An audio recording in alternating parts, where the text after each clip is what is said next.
What's up guys, Blue Shell Sean here, and I couldn't resist. With the continuous hype and love from this movie, even after its theatrical release, how am I not supposed to talk about it?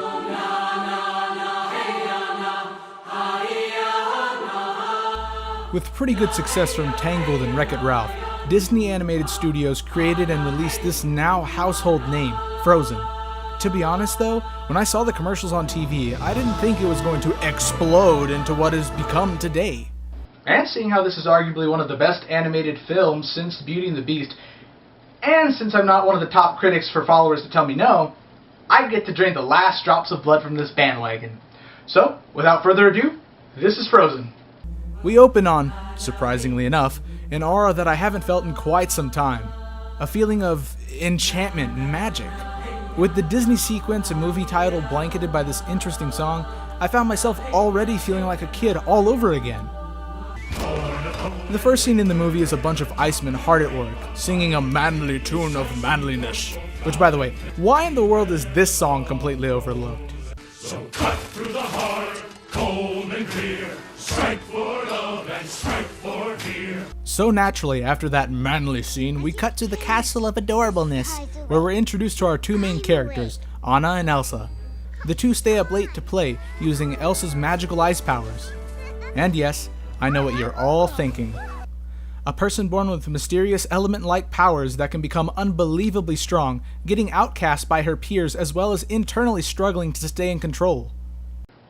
That's right, Elsa is possibly an Elementor.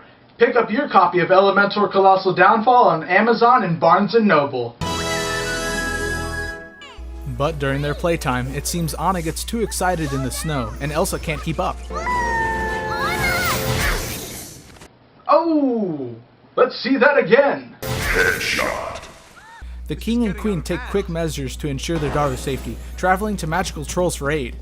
And here's my first problem with the movie. The elder troll removes the magic injury as well as all memory of magic. So does that imply that if Anna remembers the magic, her pain will instantly return? No. In fact, as we see later, the only way it hurts is if she's physically struck with it. Furthermore, the eldest troll says that Elsa's powers will make people fear her, and that will be her downfall, thus forcing the king to practically quarantine the Ice Princess. But they're the royal family of Arendelle. I mean, couldn't the king just be like, Thank you all for coming to my town meeting, everyone. This is my daughter, and she is more awesome than any of you. Get used to it. But we'll talk about that later, as we now move into Anna's life, attempting to live with her sister who's separated at all times for no apparent reason in her eyes. Do you want to build a snowman? You know, it's just now hitting me how much goes on in this one song. From Anna and Elsa growing up to adults, to their frickin' parents dying while on travel. Do you have to go? We're just going off to our traumatizing deaths. Laters! Oh, and I'll leave those stupid Frozen theories up to the blogs to fangirl over. If anything, this is the only theory I believe. Let this day be cursed by we who ready to wait the Kraken!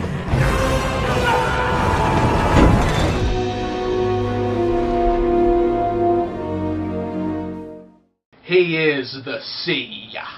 3 years after that, we see Arendelle preparing for Coronation Day, and more importantly, the royal gates opening for the first time in years.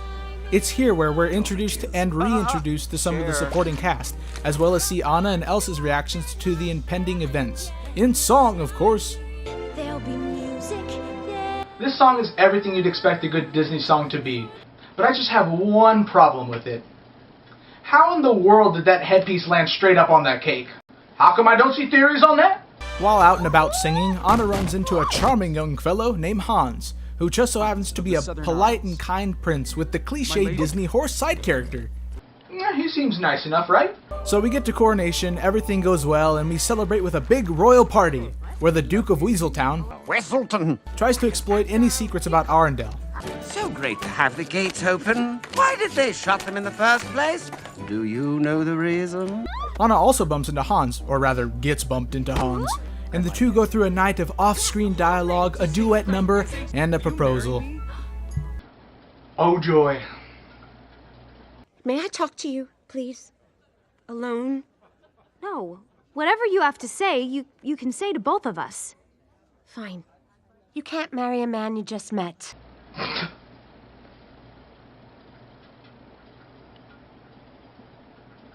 You can't marry a man you just met.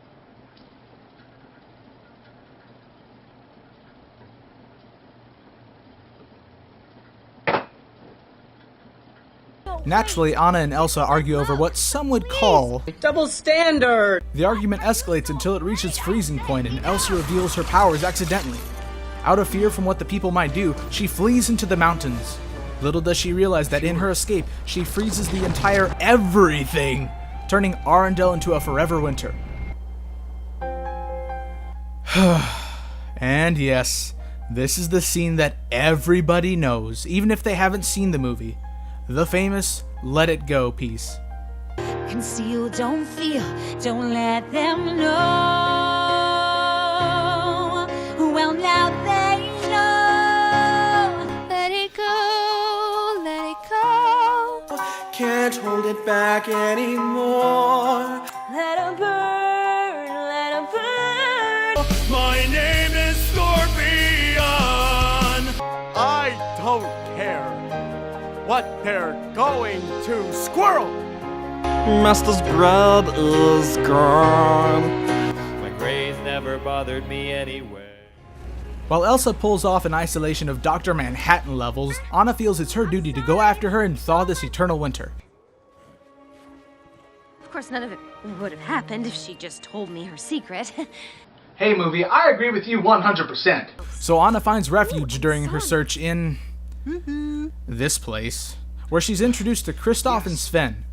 After some bartering and deals, Anna gets Kristoff to take her to the North Mountain. And, with any trip in the wilds of Disney, an enemy rises to slow their travels. Ow! Ah!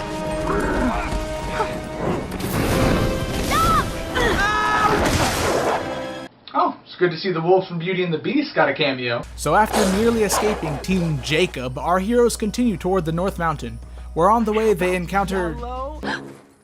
Am I right? Hi. You're creepy. Oh no, not one of these. You know, surprisingly enough, our comic relief of the movie, Olaf here, is actually not that bad. Disney knew when to use him, when he needed to step out of scenes, and heck, he even had multiple hilarious lines. Good. I've got a thick skull. I don't have a skull. Or bones. Does it look bad? No.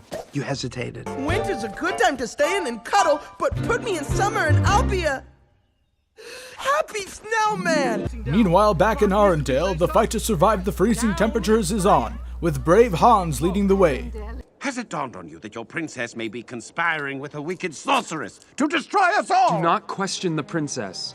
She left me in charge, and I will not hesitate to protect Arendelle from treason. Ooh, that was pretty threatening. It makes me wonder what he'd be like as a... Nah. But, just as things look dim enough, the horse Anna was riding returns to town, forcing Hans to gather a search party to find Elsa as well. I volunteer 2 men, my lord.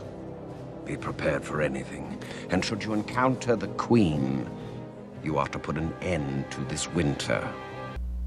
Okay, can we take a second to talk about how bro these 2 guards are? They put up with every weird character trait their leader has, and are freaking loyal enough to even risk their lives later just to obey his orders.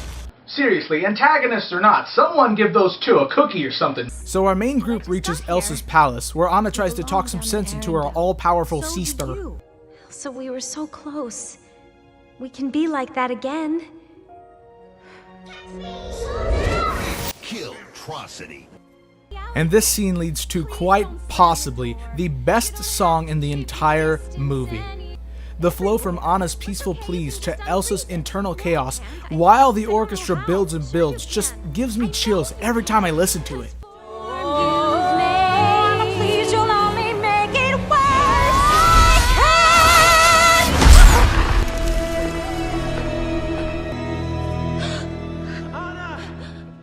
Are you okay?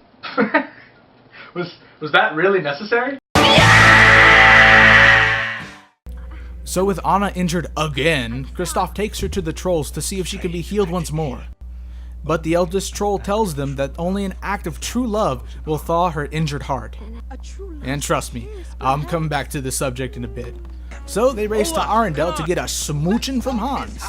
Who is this Hans? Hans, you have to kiss me. What? Now! Oh, now! slow down. We'll give you two some privacy.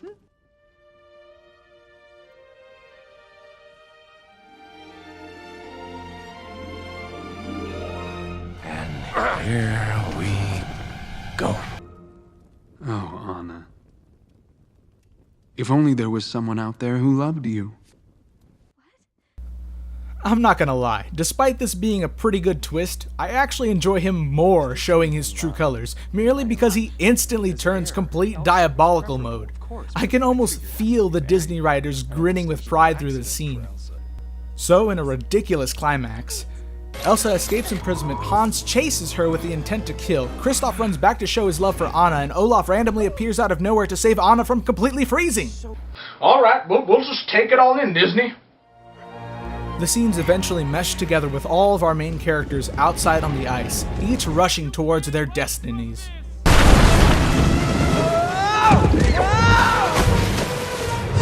Sven!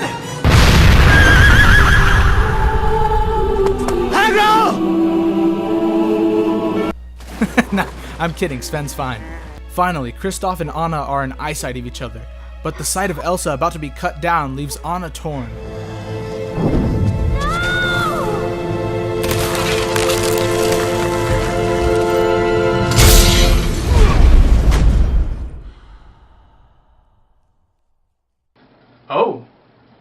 Oh wow. She sacrificed her chance at true love's kiss. Wow, that's pretty dark, Disney, but I guess...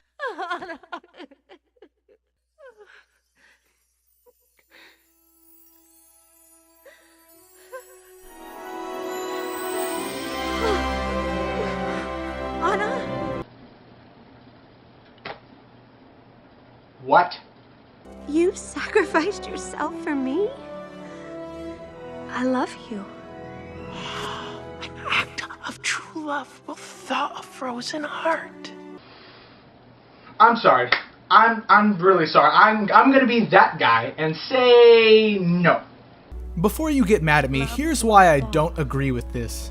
They build it up as true love's kiss the entire time. A true love's kiss, perhaps? Let's go kiss Hans! A true love's kiss. And it's Anna's selfless act that breaks the curse? Well, if that's the case, how come she wasn't healed when Olaf saved her? Yeah, he selflessly risked being melted just so Anna could stay warm. That, and the fact that Elsa and Anna made him, it's pretty hard to argue that Olaf didn't do that out of an act of true love. But we all want to see a happy ending with the two sisters, so in that 1 second, literally, one sentence, Love will thaw. Love. Of course. Elsa? Elsa is able to change from a lifetime of concealment and distrust to insta-love, thawing Arendelle.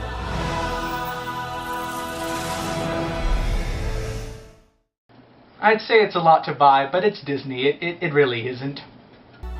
So the visiting ships are restored, Olaf gets a cool personal cloud, and we get to see the justice we've all been waiting for. The only frozen heart around here is yours. Oh, let's see that again. Falcon Punch! Disney, this is why we love you.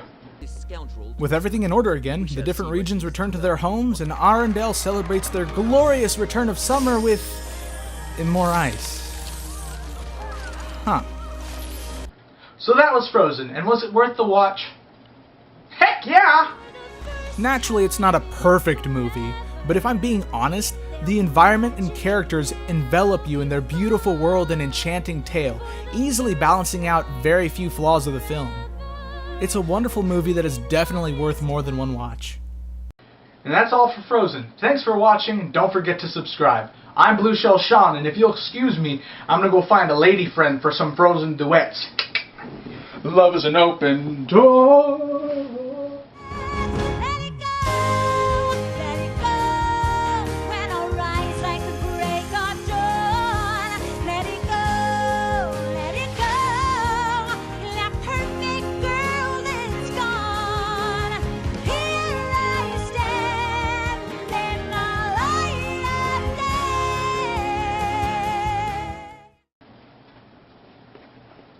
forgot to mention the undertones.